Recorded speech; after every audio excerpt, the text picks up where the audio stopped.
Hello mga idol, at ito na nga po, dumating na po yung ating inavail na IC ice cream freezer. So usapang ice cream naman po tayo mga idol. Pero bago ang lahat, welcome back po sa munting channel ko. Umpisa na po natin mga idol, bali last Saturday po is may dumating po dito sa aming tindahan na agent daw po siya ng IC ice cream. At dahil maganda naman po yung offer nila, and at the same time ay magbibigay daw po sila ng brand new na freezer which is inverter type na ayon pa sa agent is mababa daw pong kumonsumo ng electricity, ay nainggan na po tayong mag-franchise ng kanilang ice cream. Inverter type yan? Inverter? Ano kaya? Mahina talaga sana yan sa kuryente? At ito na nga po mga idol, binuksan na nga po nila yung ating bagong freezer from IC Ice Cream. Oh my God! Wow!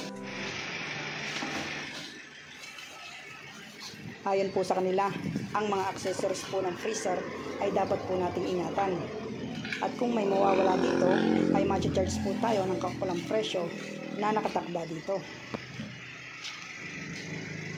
And then sa pagpili naman po ng mga flavor ng ice cream na dapat kong orderin ngayon, ay ipinamahala ko muna sa kanila dahil sa hindi pa nga po natin kabisado o hindi po natin alam yung pwede na mabentang flavor sa ngayon. So sa computation po ng mga napiling flavor ng ice cream, which is ang sabi nila ay best seller, ay umabot po ng 4,475 ang dapat kong bayaran sa kanila.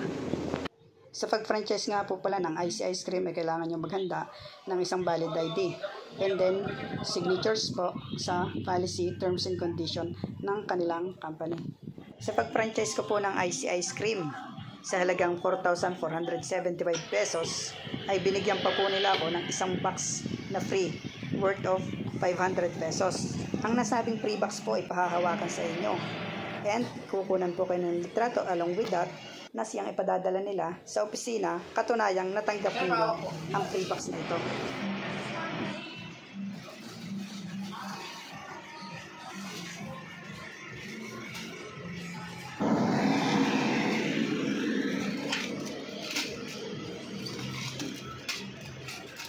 Kompleto ba ang laman niya? Kada box? Yes sir. Inventory niyo na po sir.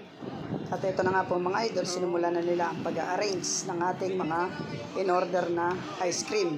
So, ang ice cream po nating in-order ay bali 11 box. So, a total of 12 box po, kasama na po yung free box na ibinigay nila.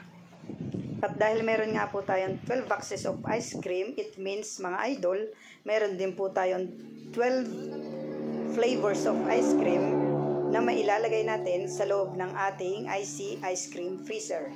Wow! Mukhang masarap mga idol. Dahil marami po tayong issue na napapanood sa YouTube na kesyo malakas daw po ang konsumo ng electricity ng ganitong mga freezer, ay mas minabuti ko pong i-separate ang linya ng freezer na ito. So nag-install po ako ng separate na breaker and then i-connect ko po ito sa isa kong kontador na hindi ko na ginagamit. Sa ganito pong paraan ay mamumonitor po natin kung talagang mababa nga ang electricity consumption ng ganitong mga freezer.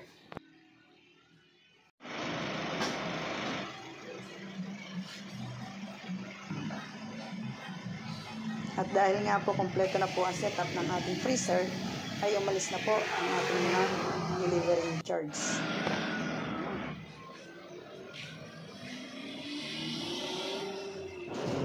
Sa gabi po ay mas mabuti pong linisin po natin ang mga moisture sa ibabaw po ng ating glass cover bago po natin ilagay ang magnetic cover. Ang cover na ito po ay malaking tulong upang maiwasan ang paglabas ng lamig. Makabubuti pong patayin po ang ilaw ng freezer kapag hindi na po ginagamit dahil ang ilaw po ay mainit at ito po ay magiging indication na tumaas po ang temperature ng freezer na siya pong magiging dahilan ng pagtakbo muli ng compressor. Sa susunod na vlog ko mga idol ay i-update ko po kayo kung maganda po ang kitaan dito sa IC Ice Cream and most important mga idol, magkano nga ba ang magiging bill ko sa kuryente. Hanggang dito na lang mga idol and God bless po sa lahat.